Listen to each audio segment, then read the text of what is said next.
How's it going, everybody? Welcome into another episode of the Mavs Step Back Podcast. I'm your host, Dalton Trigg.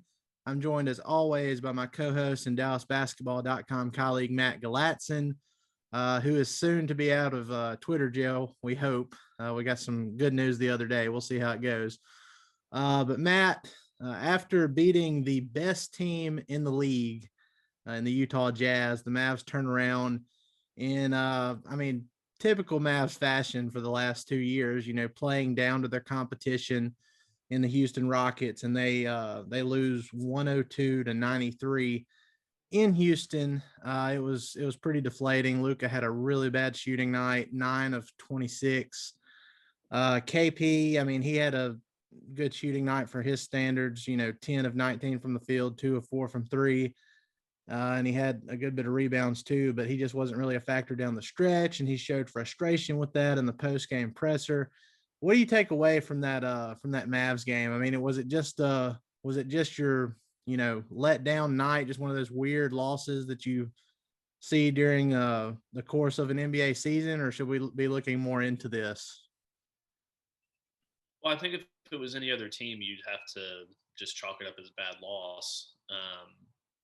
But since it's the Mavericks, this is why the whole thing about the back half of the schedule being so easy doesn't matter to me. Because they can lose games like this on any given night. And they didn't just lose. They lost by, 9? Yeah, it was 9.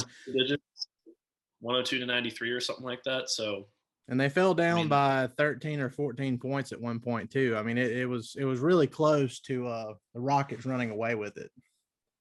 Yeah, and that's the worst team in the NBA. They had lost 24-26. They're playing terrible basketball.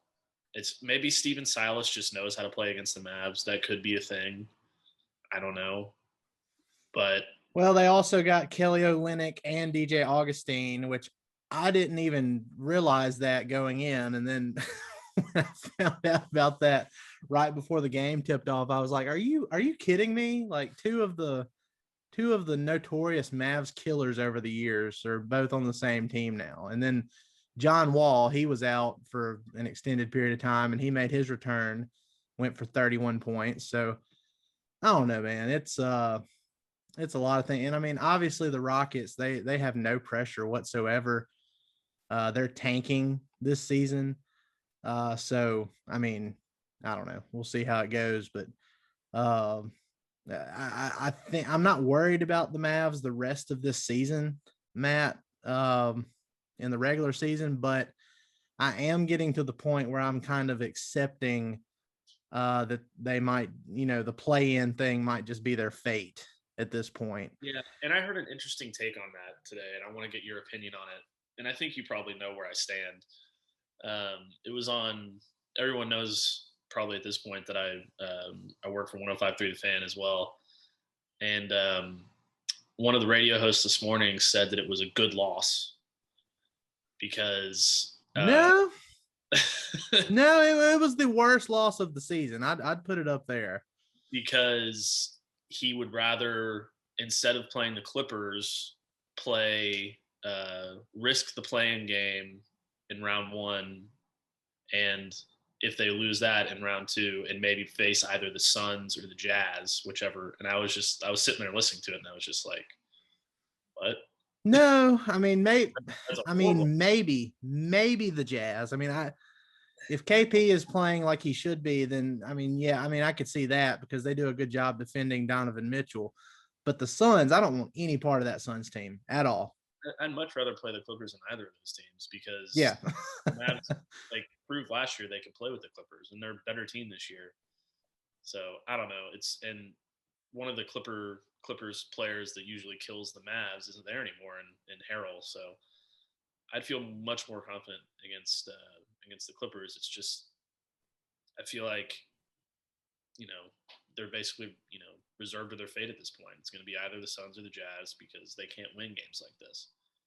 And and look, games like last night, it makes you, you say it's likely going to be the Jazz or the Suns. And I agree with that if it comes to a play-in scenario, but games like last night makes you worry about the play-in. because, we found out how the play-in works. It's a 3-game system.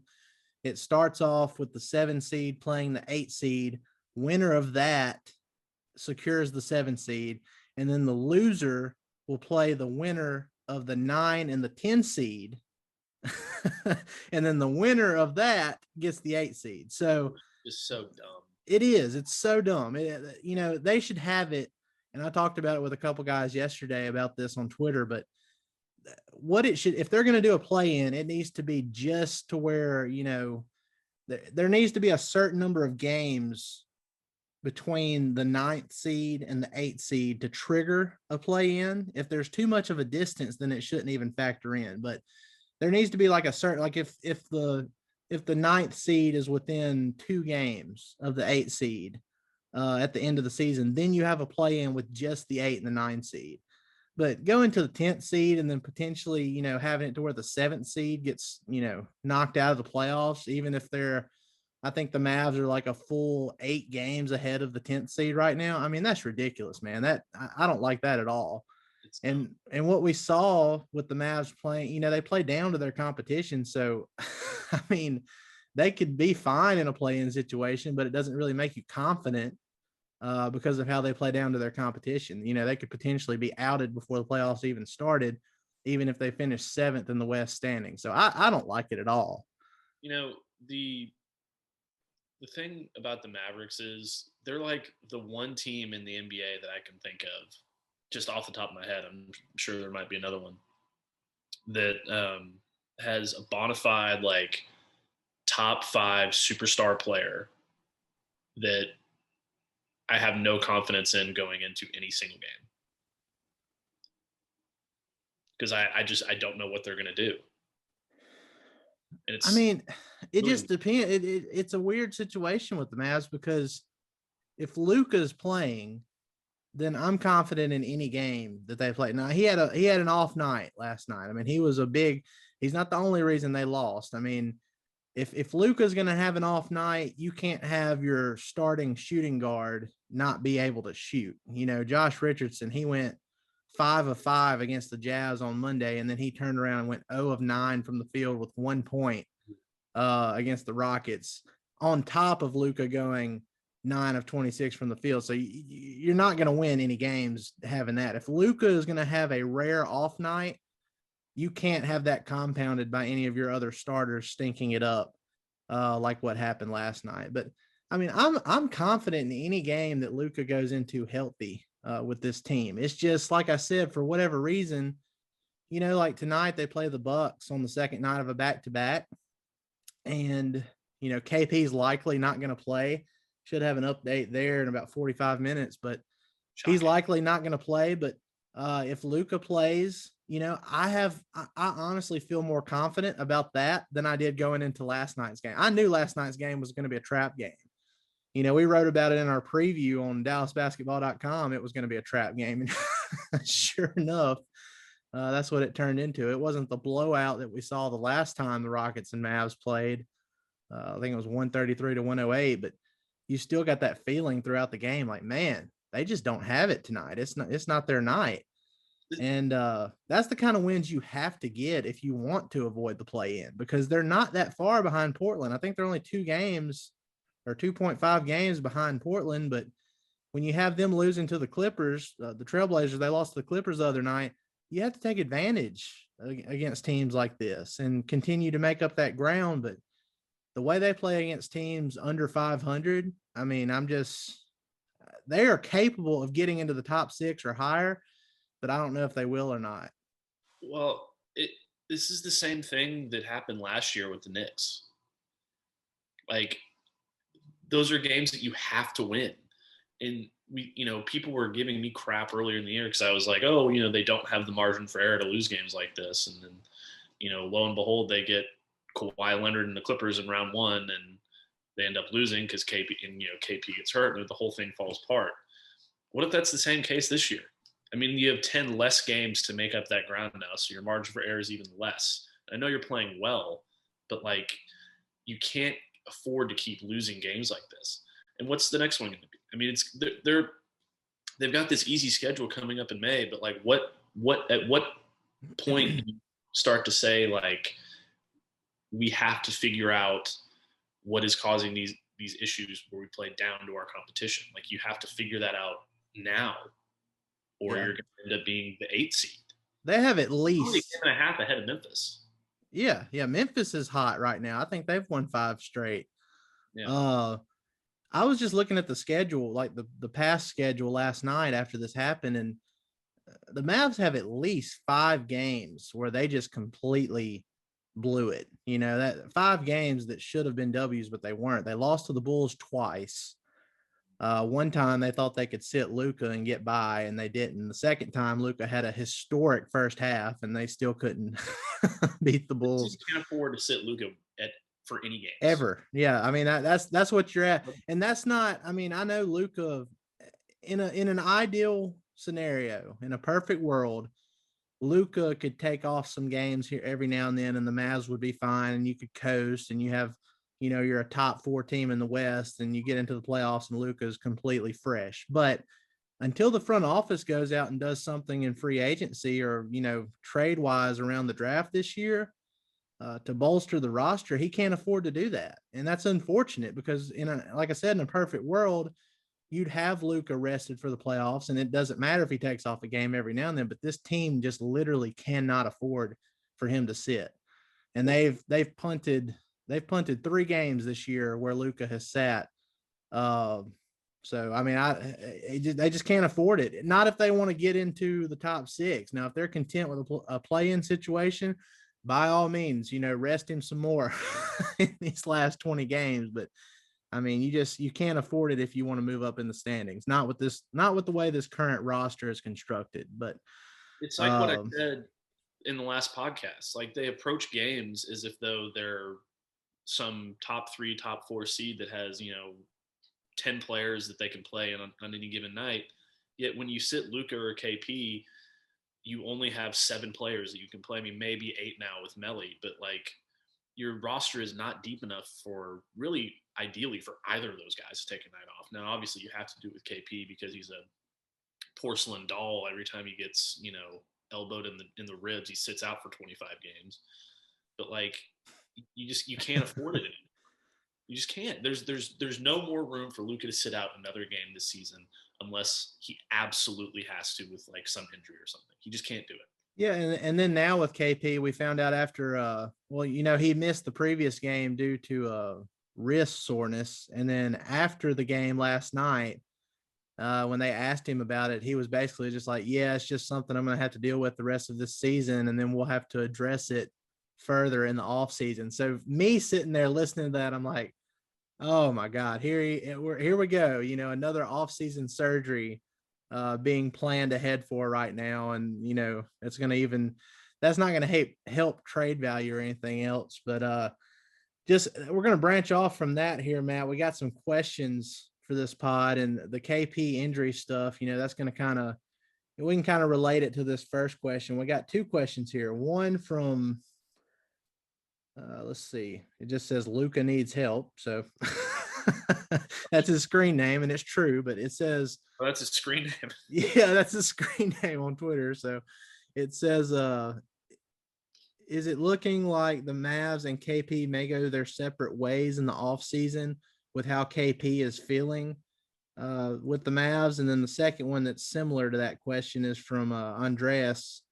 It says, do you think the Luka KP issue is serious enough to consider KP gone in the summer? So similar questions there, basically the same thing. And I'll defer to you here in a second, but just my quick take on it.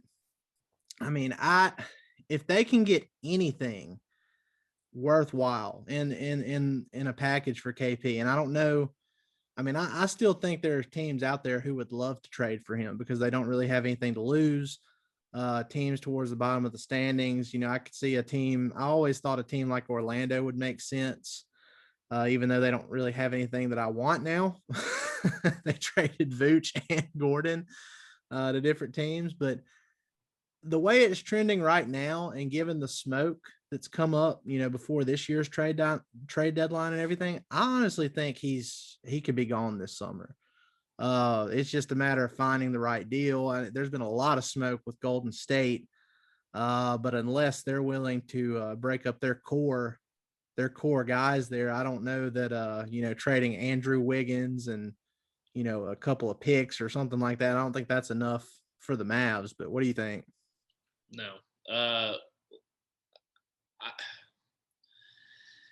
It's very complicated to me because I don't think you can just say, well, we're moving on from KP and just trade him to anybody, because then you're giving those first round picks away that you traded for him for nothing, basically.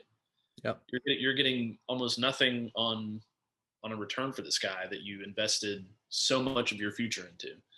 Now, if you can get something like, say the Wizards decide, oh, we want to trade Bradley Beal now, then sure.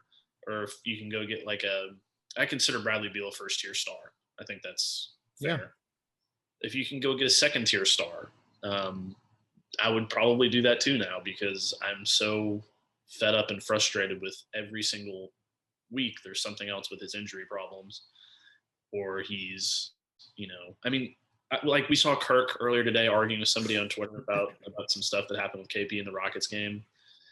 And it's stuff like that happens all the time. It's very frustrating as well. So it's not just his injuries. It's the way he plays at times as well. And you can't have a guy who's this inconsistent in both his playing time and his time on the floor, like his availability and his playing time on the floor. Yeah.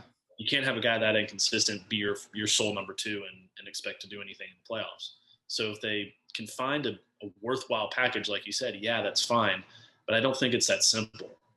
There's not going to be a lot of teams who want to give up a lot for him. Yeah, and the Bradley Beal situation, I've kind of, and I told you and Kirk this earlier today, but I've pretty much given up on that, because I feel like Bradley Beal is content with just mediocrity in Washington.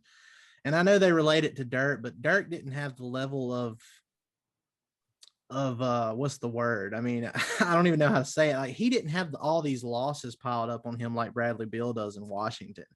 Dirk had a lot more regular season success. It was just playoff failures up until that 2011 title. So, I mean, yeah, loyalty wise, yeah, I mean, you can relate it to Dirk that way, but it's not really the same situation. I've just kind of given up on that, though. He's happy in Washington. I accept that, but Zach LaVine is a little bit different situation, because he is going to be going into the final year of his contract next season. And then he'll be an unrestricted free agent. And they made the trade for Vooch, but that hasn't really gone according to plan. It doesn't seem to have made them any better.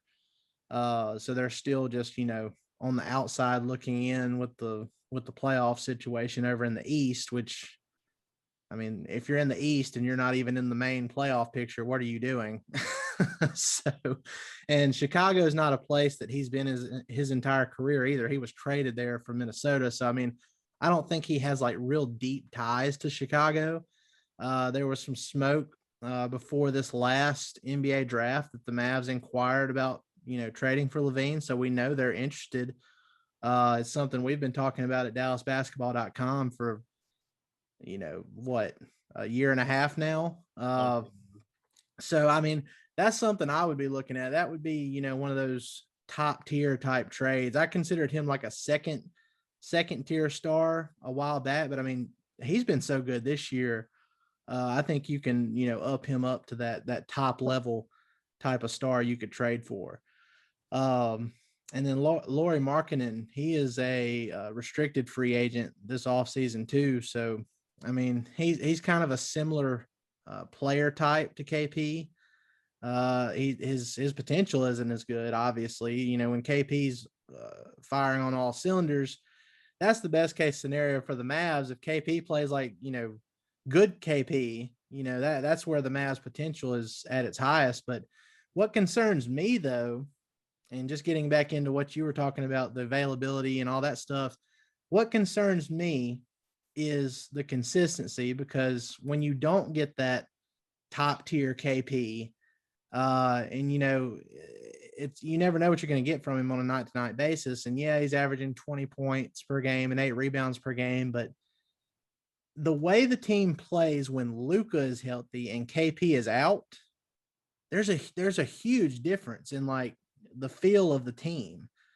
It feels like the Utah game when KP was out that last game, like you could just feel the team having more fun. The offense was flowing better. They weren't having to go out of their way to force feed KP in the post and make sure he's getting his certain number of touches and all that. It's almost like a high maintenance type of thing to keep him happy, and you have to work to get him in a groove and keep him in a groove. And I just feel like the team has more fun playing with each other when he's out. Do you see that? Am I the only one that sees that? No, you're not the only one that sees that. I mean, they looked looser. They looked Yeah. Everything looked more efficient, which is crazy because on paper KP should fit in perfectly with the offense. Yeah. And he has at times when he's playing the way we expect him to play, but it's just not consistent. But I mean, and this is the problem you have when you have two stars, one of which is more humble and whatever words you want to use, like Luka, and one who's a little bit more of a prima donna. And I mean, he may not be like super outspoken all the time, but KP is a bit of a prima donna. Yeah. And there was some very passive aggressive moments in that post-game presser last night. there always is with him, and his brother probably has something to do with it as well, who's his agent.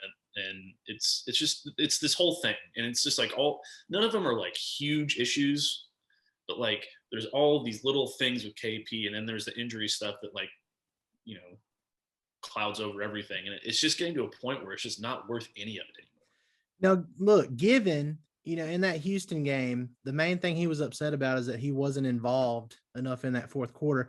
And I actually agree with him on that for that particular game. He wasn't involved as much, but the few times they tried to get him involved in the second half of that game and, in the fourth quarter, he couldn't fit, like Luka, he lobbed a pass. He was getting double teamed, and I think it was like 6 minutes left. It was a 4-point game, 84-80. Luka got double teamed, and he did one of those where he like jumps and throws the pass over both defenders to KP in the paint. And he threw it up high around his shoulders too. But when KP caught it, he went down with it. And then he tried to go back up and he got stripped. It went out of bounds, and, he didn't do anything with it. So it's stuff like that, where they try to get him involved, but more times than not, it just turns into a wasted possession. So you can't really blame Luka for second guessing, should I pass to KP, or is this just going to turn into as soon as I pass it, he's just going to, jack something up, whether he's open or not, and it turns into a wasted possession. So, but I do agree with the way he was shooting last night, he was over 50% from the field. I would have liked to see him, get him more involved in that fourth quarter, given how everybody else was shooting the ball, but it is what it is. Yeah. It's a mess. Now, this is from Ben. He sent us a question. It says, do you guys think the play-in is fair? Well, we kind of already asked that too. He said, what difference between seeds do you think it becomes unfair? Like 10 more wins? Yeah, so we kind of already talked about this. I gave my take on it. You can give yours, Matt. But no, I mean, I totally agree with yours. I think it's ridiculous that, first of all, that there even is a play-in, I think is ridiculous. I think it was a dumb rule. It waters down the regular season. Well, let me say that it waters down the regular season for the teams who actually performed well enough to get into the top 8. Now, from a money perspective, I get it, because you're making it to where more games, like with the Pelicans, who aren't good, even though they have Zion, he's ESPN's darling. You have the Pelicans that stay relevant because of this play-in, and you have more people watching these games that they forced all these national TV games on teams that aren't good. So that's from a money perspective, it makes sense, because the NBA lost a lot of money with the COVID stuff that happened with the season being delayed. They're trying to make up for it somehow. Now, if they came out and said this is just temporary, to make up some money that way, I would feel okay about it. But if this is here to stay, I hate it. And I already hate it, but I understand. I just don't want it to be a long-term thing, because I can just see the Mavs staying at 7th and something just catastrophic happening in the play-in, and then they end up just not even making the playoffs. That would be just such a wasted season because of a stupid rule. Yeah, I get it. Like all the reasons you're saying, I get it. Like it makes sense on paper, but to have 4 teams battling for the last 2 spots is Yeah. beyond. Like it's beyond dumb. If you want to have like the final 3 teams, the winner of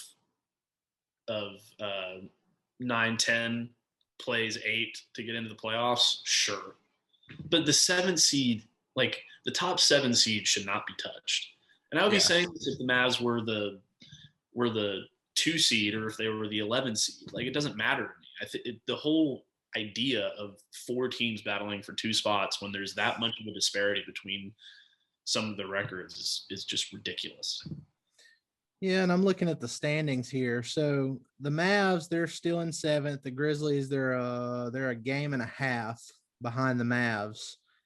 And then let's see, from the Grizzlies to the Spurs, so from 8 to 9, there's a 2-game difference between them, and then a 1 game between the Spurs and the Warriors. So it's a lot tighter overall. But I'm just looking at, from Golden State to Dallas, there's about a 5.5 game difference right now. And it's probably going to be more than that at season's end, the way Golden State has been playing. So that's my thing. The idea that a team that's that far behind the 7th seed in the West potentially being in the playoffs and that 7th seed not, when they perform so much better in the regular season, I just hate it. I hate it. I get why they're doing it for money reasons, but I do not like it at all. And I'm not going to change my mind on that. So there's literally nothing you could rationalize with me that would make me like this rule. No, I hate it. Especially, I thought at first, when it first came out, I thought the 7th seed was safe. I thought this was just going to be between the 8th seed and the 2 seeds after that. But then Bobby Marks posted the rules for it the other day, and I was reading it, and I was like, man, this sucks. Like, I hate this. But all right, so moving on, Matt, the Mavs are going to try to bounce back on the second night of back-to-back. The Bucks, they're potentially could be without Giannis. Even if they are without Giannis, I mean, we've seen it before. It doesn't make a difference. It just depends on what kind of demeanor this Mavs team comes out with. That'll determine if they have a shot to win or not. But anyway, our guy, Richard Stamen, he's at Mavs Draft on Twitter. He sent us a versus Mavs all-star question for tonight because he said, who's the scarier bench threat tonight against Dallas? Byron Forbes or Giannis, if I'm saying that right. Thanasis Antetokounmpo. He said Thanasis had a 23-point game a couple weeks ago, and I feel like he could produce similarly tonight. But Byron is a guy that killed Dallas when he was a Spur. And my answer to this one, Matt, is simply yes. Because anytime there's any kind of versus Mavs all-star from previous experiences, I think Giannis's brother could become the next person in line on that list of versus Mavs all-stars tonight, mainly because he's super athletic and he's high energy, and the Mavs just, they have trouble against guys like that. And then Forbes, like he mentioned, he's killed the Mavs in the past with the Spurs. So yes, yeah, I think both are pretty scary in my opinion. It's like kind of like Kelly Olynyk going for 18 rebounds last night. Just so dumb.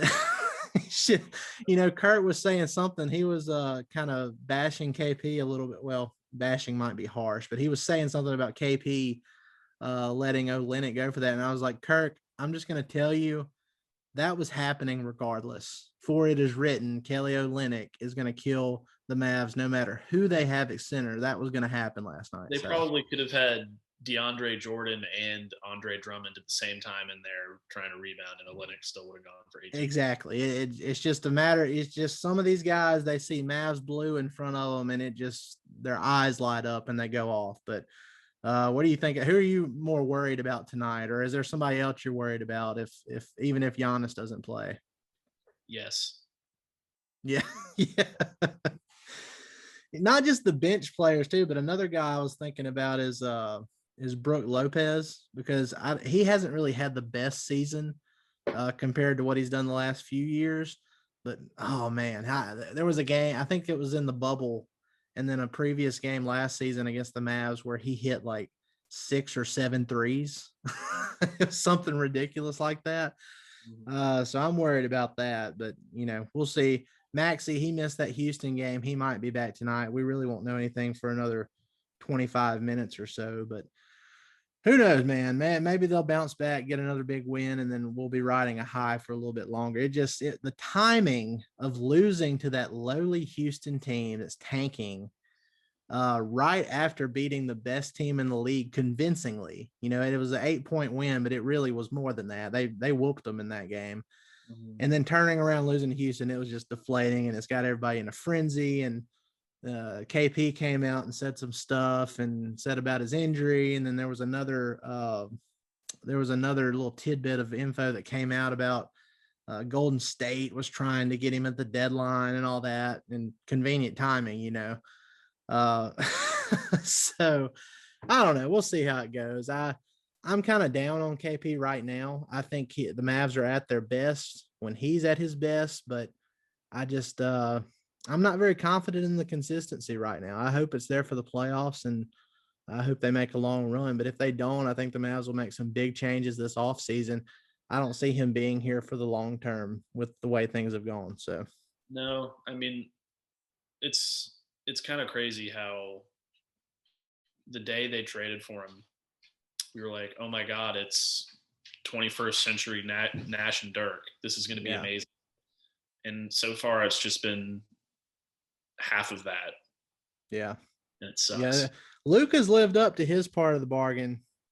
KP has not living up to his part of the bargain. He's he surpassed it. Past anything that I expected that he was going to be already, and he's only in year 3. Yeah, 2 straight months of shooting 43% from 3. I mean, that's pretty good.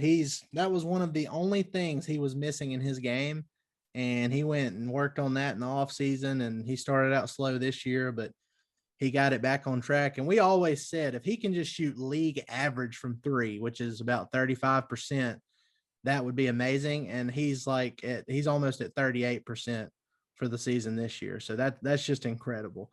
And that's why I'm confident, if Luka's healthy and he's on the court, I'm pretty confident with any game the Mavs play. But when he has a rare off night like he did the other night, you can't have anybody else slacking up. So it's just one of those things. But anyway, guys, that's going to do it for another episode of the Mavs Step Back Podcast. Be sure to like, rate, and subscribe on all your favorite podcast platforms. Hit that subscribe button on YouTube. We're less than 50 subscribers away from 1,000. And once we do that, we're going to give away 2 tickets to the Mavs home game of one lucky subscriber's choice. So also, we've got these awesome Mavs Step Back Podcast t-shirts that are on the way. We're going to start selling these bad boys. So I can't remember the guy's name who won our bracket challenge the other night, but as soon as they come in, we're sending him one, and y'all be on the lookout for these. If you want one, we'll have them for sale. So guys, we appreciate it. We hope the Mavs win tonight, and we'll have something a little bit more positive to talk about going into next week. But unless something crazy happens, we'll see you at the first of the week next week. So y'all have a good one.